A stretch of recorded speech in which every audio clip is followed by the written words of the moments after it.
Kính chào các bạn ngày hôm nay thứ ba ngày 18 tháng 2 năm 2020. Kính mời các bạn xem bản tin Bộ trưởng Hùng hả hê Facebook xóa triệu tài khoản mỗi ngày. Facebook đang chịu áp lực ngày càng tăng để hạn chế sự lan truyền của thông tin giả trên mạng xã hội. Ông chủ của Facebook Mark Zuckerberg đã kêu gọi nên có thêm quy định về nội dung trực tuyến độc hại, nói rằng quyết định điều gì được xem là tự do phát biểu không phải là vai trò của các công ty như Facebook. Đây là hình ảnh ông Mark Zuckerberg. Trích dẫn từ Trung Quốc, ông Mark Zuckerberg cũng cảnh báo sự kiểm soát quá mức có thể tạo nguy cơ kìm hãm biểu hiện cá nhân. Ông cũng đưa ra kêu gọi này trong bài phát biểu tại Hội nghị an ninh ở Munich, Cộng hòa Liên bang Đức vừa qua. Những công ty truyền thông mạng xã hội khổng lồ như Facebook đang chịu áp lực ngày càng tăng là phải ngăn chặn sự lan truyền thông tin sai lệch. Đặc biệt, Facebook bị chỉ trích vì chính sách quảng cáo chính trị.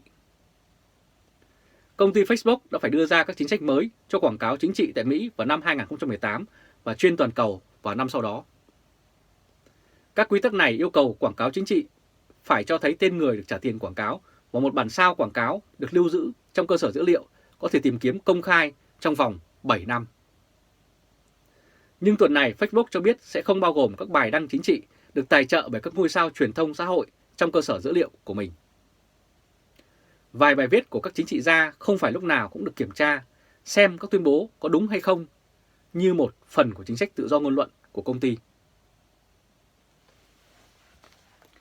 Và tại hội nghị này, ông cũng đã ủng hộ việc kiểm soát và nói chúng tôi không muốn các công ty tư nhân đưa ra nhiều quyết định về cách cân bằng công bằng xã hội mà không có một quá trình dân chủ hơn.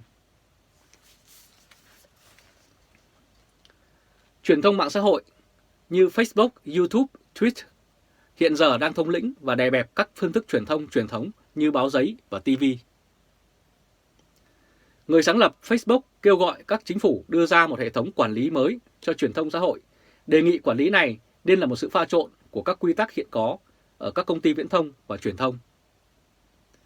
Ông nói trong trường hợp không có loại quy định đó, chúng tôi sẽ tiếp tục làm hết sức mình. Nhưng tôi thực sự suy nghĩ về rất nhiều những vấn đề được nêu ra để cố gắng cân bằng những công bằng xã hội khác nhau.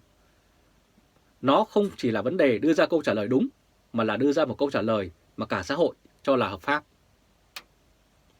Ông Zuckerberg cũng thừa nhận Facebook chậm chạp khi nhận ra sự phát triển của các chiến dịch thông tin trực tuyến, phối hợp của các tài khoản của nhà nước như của bên Nga. Và ông nói thêm rằng các tài khoản bất lương cũng đang trở nên tốt hơn trong việc che giấu tung tích của họ bằng cách che giấu địa chỉ IP của người dùng. Đây là hình ảnh trí tuệ nhân tạo hiện đang trở thành xu hướng công nghệ thông minh, là tương lai của thế giới công nghệ. Để giải quyết vấn đề này, ông Zuckerberg cho biết Facebook đang có một đội ngũ gồm 35.000 người đang xem xét nội dung và bảo mật trên nền tảng này. Với sự hỗ trợ của trí tuệ nhân tạo, ông cho biết hơn 1 triệu tài khoản giả đã bị xóa mỗi ngày. Ông nói thêm ngân sách của chúng tôi để xem xét nội dung ngày nay lớn hơn toàn bộ doanh thu của công ty khi chúng tôi bắt đầu bán chứng khoán vào năm 2012, khi mới có 1 tỷ người dùng. Trong thời gian ở châu Âu, ông Zuckerberg dự định sẽ gặp các chính trị gia ở Munich và Bruxelles để thảo luận về thực hành dữ liệu, quy định và cải cách thuế. Bất chấp phản ứng dữ dội của công chúng về vấn đề như quảng cáo chính trị, Facebook cho biết số lượng người dùng những ứng dụng của họ như Facebook, Messenger, WhatsApp và nhiều ứng dụng khác vẫn tiếp tục gia tăng. Đầu tháng này, WhatsApp tuyên bố rằng khoảng 2 tỷ người trên toàn thế giới, hơn 1/4 dân số thế giới đã sử dụng app này. Và Tổ chức Ân xá Quốc tế cũng nói Facebook đang ngày càng trở thành công cụ để Việt Nam săn lùng và bắt giữ những người bày tỏ chính kiến ôn hòa. Tổ chức Ân xá Quốc tế cho hay chính quyền Việt Nam đã đẩy mạnh một cuộc đàn áp trên toàn quốc qua các cuộc bắt giữ và kiểm duyệt mạng xã hội để ngăn chặn dân chúng tranh luận công khai về đồng tâm. Đây là hình ảnh Facebook Trương May Mắn ở Cần Thơ đã bị bắt vì liên quan đưa tin đồng tâm trong giai đoạn Bộ Công an Việt Nam tổ chức cho 3.000 quân đặc nhiệm tấn công vào làng Đồng Tâm. Cuộc tấn công nhắm vào những chỉ trích ôn hòa sau vụ đụng độ tuần trước giữa cảnh sát và dân Đồng Tâm xuất phát từ những tranh chấp đất đai, khiến 4 người thiệt mạng và bùng lên sự phẫn nộ khắp cả nước. Thông báo đã viết như vậy. Những nỗ lực mạnh tay của chính phủ Việt Nam nhằm kiểm duyệt các cuộc thảo luận về vụ việc này là ví dụ mới nhất trong chiến dịch khẳng định quyền kiểm soát nội dung trực tuyến. Ông Nicholas, Giám đốc Tổ chức Ân xá Quốc tế đã nói. Và ông nói thêm, đây là một cuộc tấn công không thể chấp nhận được đối với quyền tự do ngôn luận và rõ ràng là một nỗ lực để dập tắt bất đồng chính kiến. Trong tuần qua, 3 nhà hoạt động đã bị bắt liên quan đến các bài báo đăng trên Facebook về tranh chấp ở Đồng Tâm, trong khi hàng chục người dùng Facebook nói rằng hoạt động của mình bị hạn chế. Thông cáo báo chí của Tổ chức Ân xá Quốc tế nhắc lại vụ việc xảy ra ở Đồng Tâm vào rạng sáng ngày 9 tháng 1 năm 2020, trong khi chính quyền đưa hàng ngàn cảnh sát vào thôn Hoành và đụng độ dữ dội với dân làng đã khiến ông Lê Đình Kình, lãnh đạo tinh thần của làng Hoành, người luôn khẳng định công khai sẽ giữ đất đến cùng, và 3 cảnh sát đã tử vong. Và bên cạnh đó, Tổ chức Ân xá Quốc tế cũng nhận thấy đã có sự gia tăng đáng kể các cuộc đàn áp của nhà cầm quyền Việt Nam trên mạng xã hội sau vụ việc ở Đồng Tâm diễn ra. Đây là hình ảnh doanh nhân Lê Hoài Anh và nhà hoạt động Hoàng Dũng, là 2 trong số hàng chục dân oan Facebook thường xuyên rơi vào tình trạng mất nhà ảo, tức là bị khóa trang Facebook của mình. Một số người dùng Facebook cho biết họ nhận được thông báo như sau. Do yêu cầu pháp lý ở quốc gia của bạn, chúng tôi đã hạn chế quyền truy cập vào hồ sơ của bạn trên Facebook. Những người khác ở quốc gia của bạn không thể xem hồ sơ của bạn và có thể không tương tác với bạn qua Messenger, thông báo đã viết như vậy. Những hạn chế này có khả năng là do chính quyền Việt Nam tăng cường lực lượng cảnh sát mạng gửi báo cáo vi phạm cho Facebook. Báo chí Việt Nam thừa nhận có lực lượng quân đội mạng gọi là dư luận viên lên tới 10.000 người. Kênh YouTube của Đài Châu Á Tự Do EFA có nửa triệu người đăng ký cũng bị YouTube trừng phạt do vi phạm nguyên tắc cộng đồng, đã khiến đài EFA không thể đăng tải các video lên trang này trong 2 ngày. Tổ chức Ân xá Quốc tế nhắc lại việc Việt Nam đã khen Google và YouTube tuân thủ các yêu cầu dỡ bỏ nội dung vi phạm, đồng thời tuyên bố đã hết kiên nhẫn với Facebook do chậm chạp tắc trách, đặc biệt là qua vụ Đồng Tâm. Chính quyền Việt Nam muốn bịt miệng các thảo luận công khai về những gì đã xảy ra ở Đồng Tâm và cố gắng tránh để nó trở thành một điểm nhấn mạnh cho sự bất mãn tràn lan trong xã hội. Ông Nicholas của Tổ chức Ân xá Quốc tế đã nói như vậy. Vào báo Hà Nội Mới và Đài Truyền hình Việt Nam hôm 11 tháng 1 đã đưa tin cho biết Bộ Thông tin và Truyền thông đã trực tiếp gọi điện cho đại diện của Facebook và tuyên bố đã đến lúc Việt Nam không còn kiên nhẫn với Facebook nếu Facebook vẫn tiếp tục không tuân thủ luật pháp Việt Nam như họ đã cam kết. Đây là hình ảnh Bộ trưởng Bộ Thông tin và Truyền thông Nguyễn Mạnh Hùng.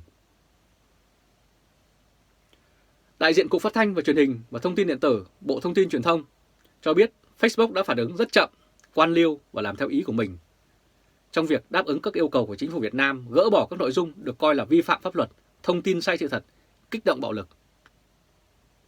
Đại diện Bộ Thông tin và Truyền thông nói vụ việc chống người thi hành công vụ ở xã Đồng Tâm đã bị một số đối tượng lợi dụng đưa tin sai sự thật, thông tin bóp méo nhằm kích động người dân hiểu sai về sự việc, gây hoang mang dư luận, thông tin kích động chống đối chính quyền trên các nền tảng xuyên biên giới như Facebook. Giới chức Việt Nam đồng thời khen ngợi YouTube đã hợp tác ngăn chặn, gỡ bỏ và rút ngắn thời gian từ khi cơ quan nhà nước gửi yêu cầu đến khi gỡ bỏ các vi phạm. Khi nói về vụ Đồng Tâm được lan truyền trên Facebook, Bộ Thông tin và Truyền thông cho biết với vụ việc chống người thi hành công vụ ở Đồng Tâm có những video livestream, tức là phát trực tiếp, dài đến vài tiếng đồng hồ, kêu gọi bạo lực, nhưng họ vẫn làm theo quy trình cũ là dịch toàn bộ sang tiếng Anh, sau đó đưa đi thẩm định, thường là mất 2 đến 3 ngày. Vào hồi tháng 6 vừa qua, Bộ Thông tin và Truyền thông cho biết Google đã tích cực hợp tác với bộ này trong việc ngăn chặn, gỡ bỏ những video, clip xấu độc trên YouTube theo yêu cầu của Bộ Thông tin Truyền thông. Và cụ thể, trong gần 2 năm qua, Google đã gỡ bỏ gần 8.000 clip xấu độc đáp ứng 90% yêu cầu của Bộ Thông tin và Truyền thông của Việt Nam. Đây là hình ảnh cảnh sát cơ động Việt Nam nã đạn vào nhà dân ở Đồng Tâm, giết chết cụ Lê Đình Kình, một đảng viên lão thành cách mạng, 58 năm tuổi Đảng và 84 năm tuổi đời. Và như vậy, với những vụ việc khẩn cấp nghiêm trọng như Đồng Tâm, việc vẫn áp dụng cách làm quan liêu không phù hợp, góp phần dẫn đến hậu quả rất nghiêm trọng để các đối tượng xấu phát tán các thông tin sai sự thật, kích động, khiến nhiều người hiểu sai. Đây là thông tin của Bộ Thông tin Truyền thông. Và vụ việc công an tấn công vào xã Đồng Tâm rạng sáng ngày 9 tháng 1 năm 2020 vừa qua liên quan đến một khu đất tranh chấp giữa người dân và chính quyền. Người dân Đồng Tâm cho rằng khu đất này là canh tác, trong khi chính quyền khẳng định đó là đất quốc phòng. Vụ đụng độ đã khiến ít nhất 4 người thiệt mạng, bao gồm một dân thường và 3 công an. Những thông tin về vụ đụng độ hiện tại chủ yếu đến từ truyền thông trong nước và trang mạng xã hội. Các phóng viên nước ngoài đã đề nghị được tiếp cận thị trường, nhưng Bộ Ngoại giao mới chỉ hứa sẽ xem xét mà thôi. Và Facebook đã nói xin lỗi vì lỗi kỹ thuật gây ra sai sót trong việc dịch tên của ông Tập Cảnh Bình thành từ Hố Phân. Lỗi này xảy ra trong ngày thứ 2 của chuyến thăm Myanmar, nơi ông Tập và cố vấn nhà nước Yang Shaoji đã ký hàng chục thỏa thuận, bao gồm các dự án cơ sở hạ tầng khổng lồ do Trung Quốc tài trợ cho đất nước này.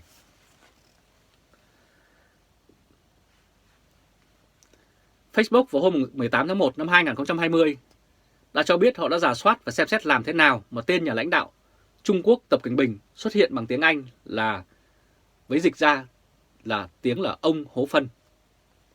Trong các post đăng trên Facebook khi dịch từ tiếng Miến Điện sang tiếng Anh đã thể hiện như vậy. Facebook nói xin lỗi vì bất kỳ điều xúc phạm nào đã xảy ra và nói rằng vấn đề đã được khắc phục.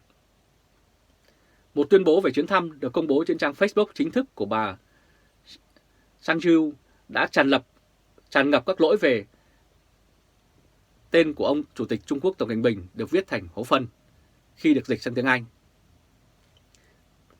Tên của ông Tập thậm chí còn xuất hiện trên tạp chí và thông tin nội địa của Miến Điện trên tờ Indari với tựa đề bài là bữa tối chiêu đãi Chủ tịch Hố Phân. Tên ông được hiện ra với nội dung như ông Hố Phân trên các post được chia sẻ tại các tài khoản chính thức của bà Sang Suu và văn phòng của bà. Lỗi dịch thuật xuất hiện trên trang Facebook chính thức của văn phòng cố vấn nhà nước Myanmar. Và đây là hình ảnh mà các bạn có thể xem. Cái lỗi này đã hiện rất rõ. Và các thử nghiệm dịch thuật về những từ tương tự bắt đầu bằng từ si và she trong tiếng Miến cũng cho ra hai chữ là Hố Phân. Facebook đã giải thích như vậy vì lỗi.